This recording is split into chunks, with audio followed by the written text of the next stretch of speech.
നമ്മുടെ മുടിയുടെ വളർച്ച കൂട്ടാനായിട്ട്, മുടിയുടെ കരുത്ത് കൂട്ടാനായിട്ട്, മുടി പെട്ടെന്ന് തന്നെ നീളം വെക്കാനുള്ള ഒരു മാജിക്കൽ ടിപ്പാണ് പറയാൻ പോകുന്നത്. എല്ലാവരും തീർച്ചയായിട്ടും ചെയ്തു നോക്കണം. ഇതിനായിട്ട് നമുക്ക് വേണ്ടത് വളരെ കുറവ് ഇൻഗ്രീഡിയൻറ്റ് മാത്രമാണ്. കറിവേപ്പില, ചെത്തിപ്പൂവ്, പനിക്കൂർക്കയില. വേണമെങ്കിൽ നിങ്ങൾക്ക് ഇതിലേക്ക് ചെറിയ ഉള്ളിയും ചേർത്ത് കൊടുക്കാം. ഈ പറഞ്ഞിരിക്കുന്ന ഇൻഗ്രീഡിയൻസ് എല്ലാം ചേർത്ത് ഒരു ചതക്കല്ലിലോ അല്ലെങ്കിൽ മിക്സിയിലോ ജസ്റ്റ് ഒന്ന് ചതച്ചെടുക്കുക. ഒരു ചീനച്ചട്ടിയിൽ ഇട്ടതിന് ശേഷം 2 ടേബിൾ സ്പൂൺ അല്ലെങ്കിൽ ഒരു 3 ടേബിൾ സ്പൂൺ വെളിച്ചെണ്ണ ഒഴിച്ച് തീ സിമ്മിലിട്ടും കൊണ്ട് നമ്മൾ ചേർത്ത് കൊടുത്തിരിക്കുന്ന അരപ്പെല്ലാം ബ്രൗൺ കളർ ആകുന്നത് വരെ മൂപ്പിച്ചെടുക്കുക. അതിനുശേഷം ആ അരപ്പോട് കൂടി തന്നെ നമ്മളുടെ കയ്യിലിട്ട് നന്നായി തിരുമ്മി നമ്മുടെ സ്കാൾപ്പിലും ഹെയറിലും പുരട്ടി കൊടുക്കുക.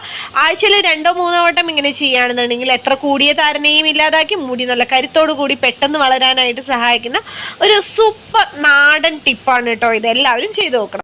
വെറും 7 ദിവസം കൊണ്ട് മുടി പിടിച്ചിൽ മാറി മുടി തഴച്ചു വളരുന്ന നിരവധി പേർ ഉപയോഗിച്ച് മികച്ച അഭിപ്രായം നേടിയെടുത്ത 1 വയസ്സുള്ള കുട്ടികൾ മുതൽ ഏത് പ്രായത്തിലുള്ളവർക്കും ഉപയോഗിക്കാവുന്ന